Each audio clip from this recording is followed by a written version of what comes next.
सावधान समाधान। त्याग। तुम त्याग के बिना तो जी नहीं सकते। इसमें कौन है त्याग के बिना जी के बताए? अगर तुम्हारे कंठ में कफ आ रहा तो बोल भी नहीं सकते। क्यों भाई? और तुम खाना खा रहे हो, दांतों में दर्द है, तुम खा नहीं सकते। त्याग की बात कर रहा हूं अब। जब तक जो फंसा है डांड में निकाल के नहीं फेंकोगे, उसका त्याग नहीं करोगे, अपने से नहीं हटाओगे, तब तक तुम सुख से भोजन नहीं कर पाओगे। और चलते समय अगर पांव में कांटा लगा है, जब तक नहीं निकालोगे, उसको नहीं छोड़ोगे और पृथक नहीं करोगे, तब तक तुम चलने का सुख नहीं ले पाओगे। और चलते समय जूते में अगर कहीं कंकड़ पड़ा है, तो नदी और पर्वत जो तुम्हारा रास्ता नहीं रोक पाए, वो एक जूते का कंकड़ तुम्हारा रास्ता रोक देगा। रोकेगा ना? रोकेगा।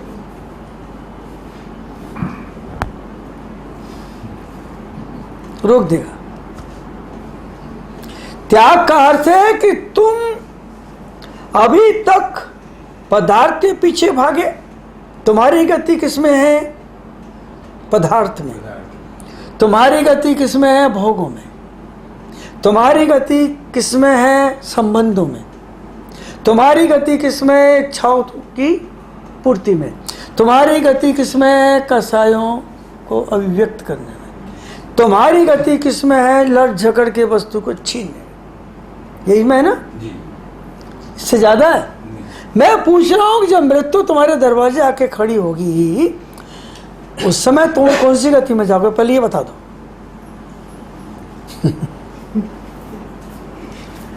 क्योंकि तुमने गति तो की है, जिसे ओलंपिक की तो स्वर्ण पदक ले आया है। कुत्ते ने गति गाड़ी के पीछे भागने की तो गाड़ी के नीचे आया, है ना? और तुमने गति की पैसे की तरफ तो सांप बन के बैठे। और तुमने गति की कि सोते तक खाने की, है ना? तो कीड़े बने मल के। और तुमने गति की अच्छी सैया मिले, अच्छा भवन मिले, तो गधे की पराय में चले गए। देखिए जनाब, ज्यादा डल्लप के गद्दों पे सोने वाले, एसी में लेटने वाले, फिर गधे बन के कहाँ जाएंगे? मैदान में खड़े। कर्म का प्रतिफल तो ये गति किसने की? आपने की ना। तो जिस वस्तु के प्रति भागे वही तो पैदा हुए। और राजनीति के पंख में उन्होंने तरुण सागर के कमल को ले जाकर रख दिया। रखा ना? कितने पुण्यात्मा होंगे? सोच रहा हूं। क्योंकि खीर हर एक को नहीं पचती, मजाक नहीं।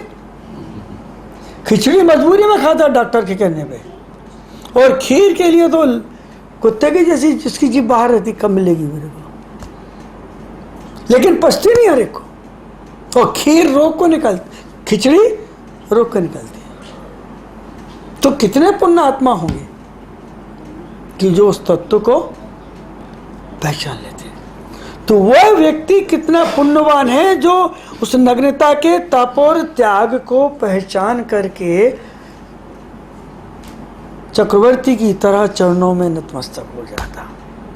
राजा दशरथ से कौशल्य ने कहा कि अपने वैभव का प्रदर्शन करने के लिए राज मंदिर में मत जाया करो, संतों के पास मुकुट लगा के मत जाओ, उनकी चरण वंदना करने के लिए अपने वैभव का अहंकार का त्याग करके जाओ, ताकि उनके आचरण का थोड़ा स्पर्श तुम्हें भी हो जाए। ये कौशल्या के शब्द नहीं, दशरथ के प्रति ये त्याग है, ये मातृभाव है। इसीलिए संस्कृति का नाम क्या? भारत माता, है ना? आज तक देश में किसी का भी नाम नहीं। यहाँ तो नदियों का नाम भी माता है कि नहीं?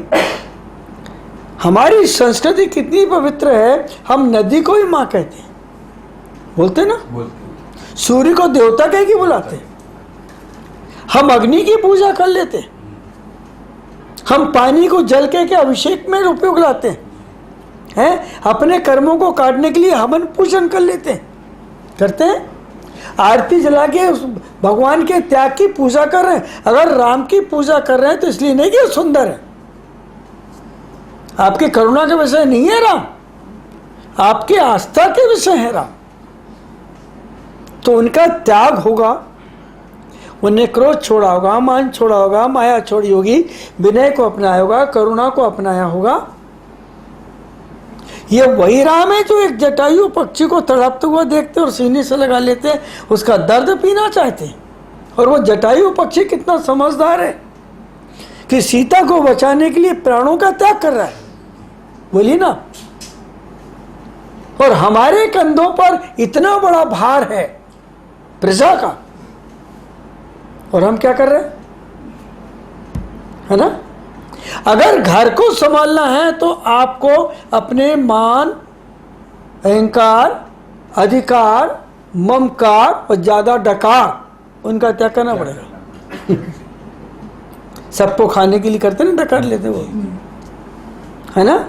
ये फटकार, इनका त्याग कर दीजिए। वो चीज छोड़ने की बात कर रहा हूं जिससे तुम्हारी गतियां बिगड़ रही, उन चीज़ों को छोड़ने की बात करता हूँ तुम्हारा घर बिगड़ रहा है। उन चीज़ों को छोड़ने की बात कर रहा हूँ जिससे तुम्हारे संबंधों की दीवारों में दरार पड़ रही है। मैं उन चीज़ों को छोड़ने की बात कर रहा हूँ कि तुम्हारी ज़िंदगी के जाली के अंदर, जीवन के पानी में जो काई पड़ रही है, किसके कारण पड़ रही है बताइए ना। स्वार्थ के कारण, अहंकार के कारण, कसाय के कारण, ममकार के कारण पड़ रही ना। तो क्या ये अच्छी चीज़ है? एक बात पूछूं, आपका नाम क्या है? किशोर कुमार जी। अगर आपको अब प्लीज हंसना नहीं मेरे को देख के, अगर आपको 2 दिन से टॉयलेट नहीं जा रही तो भोजन कर सकेंगे? परेशानी होगी, घर वाले परेशान होंगे, क्यों? नहीं कहना अच्छा है कल काजू खाए थे 3 दिन तक बचा के रख लो पेट में। हाँ क्यों भाई, काजू किशमिश खाइए, खीर खा के आए हैं और बादाम का हलवा खा के आए, 3-4 दिन तो कम से कम पेट में रखा रहे। वाह भाई, कहाँ रखा है? यहाँ, क्या बात है, बहुत मुलायम, अच्छा है। ऐसा भाव आएगा कि नहीं? जाएंगे बाहर, आएगा? त्याग करोगे तभी दूसरा भोजन ग्रहण करोगे ना। तो तुम अगर कसायों का त्याग करोगे, विषयों का त्याग करोगे, तभी तो अमृत का भोजन करोगे ना। इसी का नाम तो त्याग है। घर में पति पत्नी अपनी जिद और अहंकार का त्याग कर दें, देखो वही घर स्वर्ग हो जाएगा, वही घर स्वर्ग हो जाएगा। एक सेठ जी थे, बोले मैं किसी से नहीं डरता। बड़ा ताजुब है। पत्नी आई घर में तो पलंग के नीचे घुस गया, पलंग के नीचे घुस गया। तो पत्नी बोली तुम तो किसी से डरते नहीं है। बोले हाँ, तेरे से नहीं डरता। बोले निकल बोले निकल बाहर। बोले तू डरती है क्या नीचे आने में? पत्नी लौट गई तो बोलता अपने मित्र, देखा पत्नी डर के भाग गई। डरा कौन था? तो आपकी कहानी बिल्कुल ऐसे ही है। आपकी कहानी और शेर ने अगर प्रणाम किया, वही कहानी। आदमी वस्तु जैसी दिखती वैसी नहीं है, आदमी जैसा दिखता वैसा नहीं है, जैसा तुम समझ रहे हो वैसा नहीं है, जैसे संबंधों में मिठास खोज रहे हो वैसे संबंध में मिठास नहीं है, जो तुम देख रहे हो वो वस्तु वैसी नहीं है। जब तुम त्याग के माध्यम से गहराई में आओगे या ध्यान के माध्यम से गहराई में आओगे, तब तुम्हें एहसास होगा कि जो देखा था वो वस्तु वैसी नहीं है। क्या हुआ तुम्हारी काजू का? अरे डिब्बे में रखा हुआ काजू कम से कम 1000 रुपये किलो तो बिक रहा था, अब कितने रुपए किलो बेचोगे? बोलिए ना। कोई काम का नहीं। गाय का गोबर काम का है, कम से कम घर शुद्धि के काम तो आएगा। आदमी का गोबर तो किसी काम का नहीं, और नहाना पड़े।